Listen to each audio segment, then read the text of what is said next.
Today, this place is a sanctuary.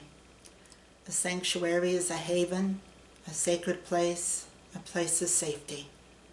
I don't know about you, but I need that kind of place today. I am afraid standing in front of you, and maybe you feel the same way sitting in those seats. But I'm going to tell you my story anyway. I am one of the original VA hospice nurses who left the VA to start Opus Peace, a nonprofit organization whose mission is to awaken the world to the presence of soul injury, an injury we saw surface as veterans were dying on our hospice unit. I always felt it was an honor and a privilege to care for these veterans. There's a reason for that, you see. They are my comrades in arms. I have walked in their boots. It started in 1968. That was a chaotic time for our country. Martin Luther King was assassinated. Shortly after that, Bobby Kennedy was assassinated. There were riots throughout the United States. The war in Vietnam was raging. I graduated from nursing school and enlisted in the Army. I did not come from a military family. The only story I heard growing up was how my grandfather died a terrible death after being mustard gassed in World War I. My family was surprised when I enlisted in the Army. Actually, they were more than surprised. They were devastated, especially when I volunteered to go to Vietnam. They anticipated dangers that did not exist in my young, idealistic mind. My first tour of duty was Walter Reed Hospital in Washington, D.C. It was a glorious place filled with prestige and history.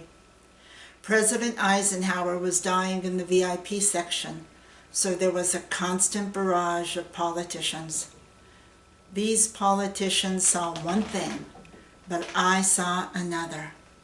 I saw the broken soldiers with both their open and their hidden wounds. What I saw reinforced my desire to volunteer for Vietnam. However, I did something that was contrary to military protocol. I fell in love with an enlisted soldier, and that was a big no-no for an officer. My husband-to-be, Jim, and I thought it would be a good idea to marry before I went overseas. My mother had another idea.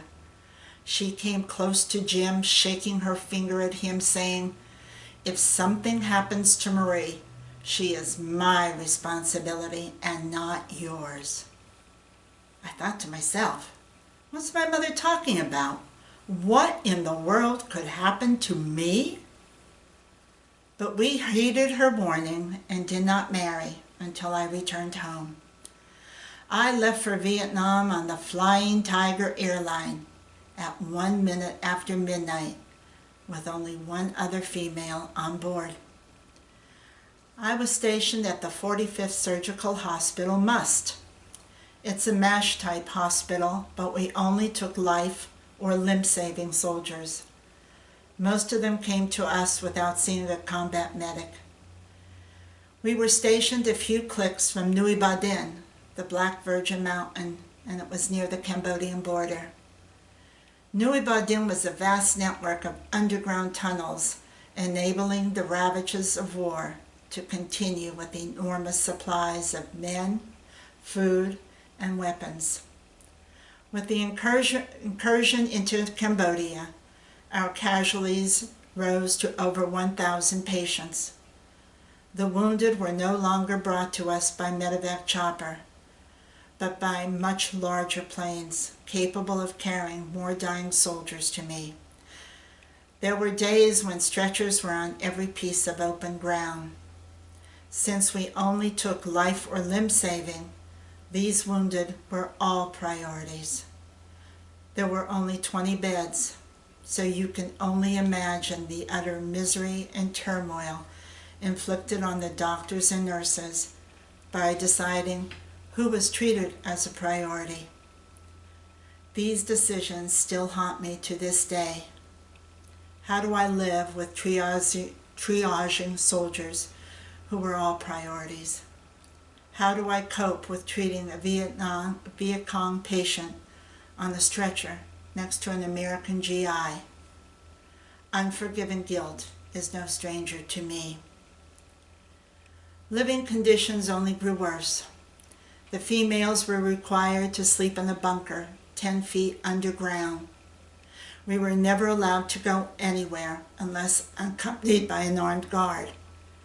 This wasn't a problem since there wasn't any place to go.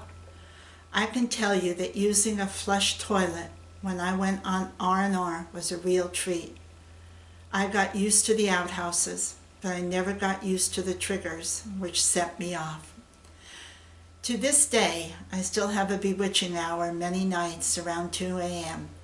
I see myself standing at the top of the stairs, looking down into that dark, musty hole in Vietnam where I had to sleep. Another vexing problem involves my most peaceful place here in Florida, Fort DeSoto Beach. If a Coast Guard chopper flies over, my serenity disappears, replaced with memories of incoming. The injuries linger long after the deed is done. The smell of asphalt is another trigger. My anxiety is especially heightened if I'm stuck in traffic. I can't sit still, yet I'm confined. The palmetto bugs in Florida scare me. The roaches in Nam were twice as big, and everyone called them nurse eaters. These roaches were drawn to the lights near the ward. Sometimes they flew in and landed on us. When we entered the ward at night, someone had to be there to bat the bugs off us. The next morning, Mama-san would gather up all the belly-up bugs and cook them for lunch. I have learned to deal with these triggers. They are unpleasant. They are disruptive, but I can manage them. What has not been easy to manage is a deeper problem that has hunted me for years. The majority of chopper pilots in Vietnam were warrant officers. They sat in our dining room, but no one interacted with them because they had a high mortality rate. It was easier for us to stay disconnected from them.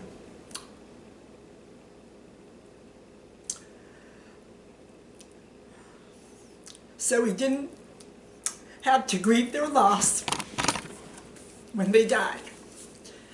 Nevertheless, I became buddies with the guy in Vietnam. Many years later, when I got back home, a fellow nurse from Vietnam mailed me a rubbing from the wall in Washington, D.C.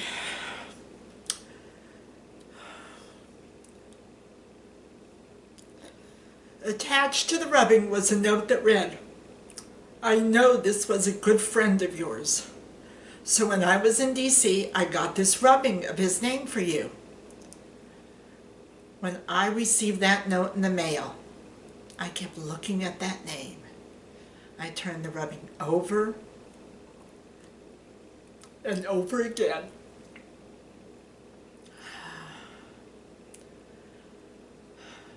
I had absolutely no idea who this was. How was it possible that I didn't remember this good friend? What else had I forgotten? It has taken me a long time to forgive myself for the fact that I can't remember what I forgot. I ask that all of us take a moment of silence to simply bear witness to the pain that each of our souls hold. Pain that we may have forgotten, yet it lives on in our lives and in our bodies. Let us honor that part of ourselves that has mustered the strength to carry that pain.